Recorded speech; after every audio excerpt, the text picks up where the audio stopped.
They don't do it, and a lot of other people don't do it as well. Testing failures, vaccine shortages, complete failure by the people who spend billions of our dollars to protect us, the public health officials that we are supposed to trust, because we're supposed to trust the science. And we're not talking about COVID.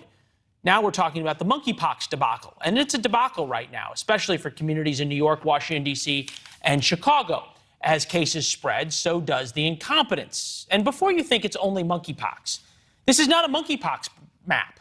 This is the baby formula shortage map. Well, more items are now out of stock this month than last month, and way more than when President Biden promised he was going to do everything possible to fix things. On-shelf availability rates in a number of states are at 75%. 25% of things are still out of stock, even more in some states. Evidently, all the FDA press junkets to cover Operation Fly Formula, well, it certainly fulfilled their mission. It didn't solve the baby formula shortage. It just got the media to talk about how the Food and Drug Administration was solving the problem rather than solve the problem itself. And as we showed you, the problem continues to get worse. Abject failures at the FDA now on 2 levels. And it is getting worse without a single person held accountable. Peter Pitts, former Associate Commissioner of the U.S. Food and Drug Administration. Peter, last time we talked, I was fairly skeptical of your criticism of the FDA in getting its act together. You've been proven right. Well, you're welcome. I think that, the issue here is that there was a lot of rhetoric and Operation Fly Formula was a joke. And the good news is, the formula crisis is abating. It's in no way solved, but there hasn't really been any systemic change to the way these things happen so we can prevent it from happening again. There's news out of the FDA today from Rob Califf, the commissioner, that he was asking the Reagan-Udall Foundation, which is a congressionally mandated kind of FDA think tank, to work with experts to try to solve the problem of baby formula and the issues relative to vaping and tobacco regulation. So they're finally reaching out to outside experts to ask for advice. But to date, nothing's been done, which is why we've seen so little progress. It's interesting. We were spending all this time talking about Juul and everything else, and the FDA sort of assuming baby formula had been solved. It wasn't, our mistake.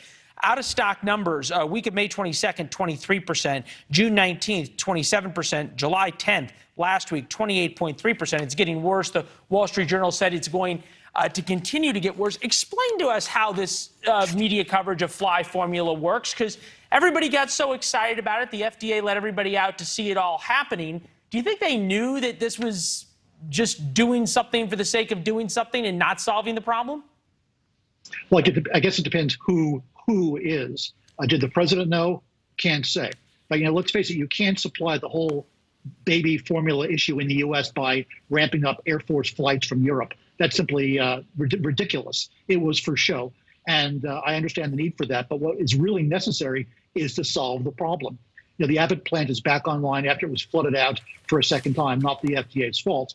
But at the end of the day, the FDA was well behind the curve in terms of bringing in foreign product. They've finally gotten to that now. We'll have baby formula from all around the world on a regular basis now, breaking these near monopolies by these American companies. You have to recognize when you have consolidated businesses such as baby formula, these things are bound to happen. So it isn't a question of kind of, pulling together, ad hoc solutions. It's about solving the problem on a foundational level.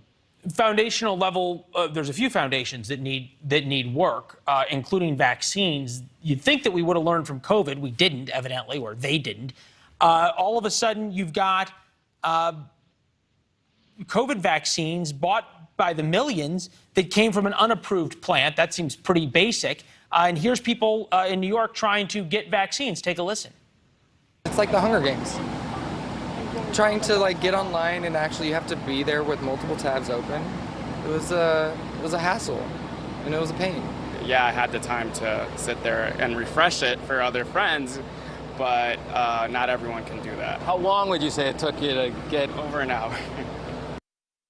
At one point, it took over an hour for the COVID vaccine websites. Now it takes over an hour for the monkeypox vaccine websites.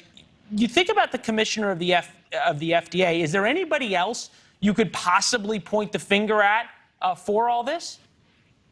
Well, obviously, we want to fix the problem, not the blame, but the commissioner's got to take responsibility. He's the guy in the big chair sitting at the top.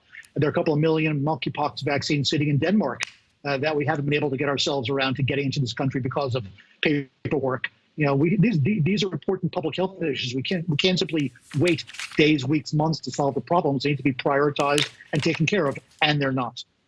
Well, certainly they have not yet been taken care of. Peter, our apologies for being doubtful of your expertise. We were optimistic. You are realistic. We'll talk to you soon. Looking forward to it. Thank you. Thanks for watching. Go to newsnationnow.com to find NewsNation on your television provider. And don't forget to subscribe. Click the red button to get more of NewsNation's fact-driven, unbiased coverage.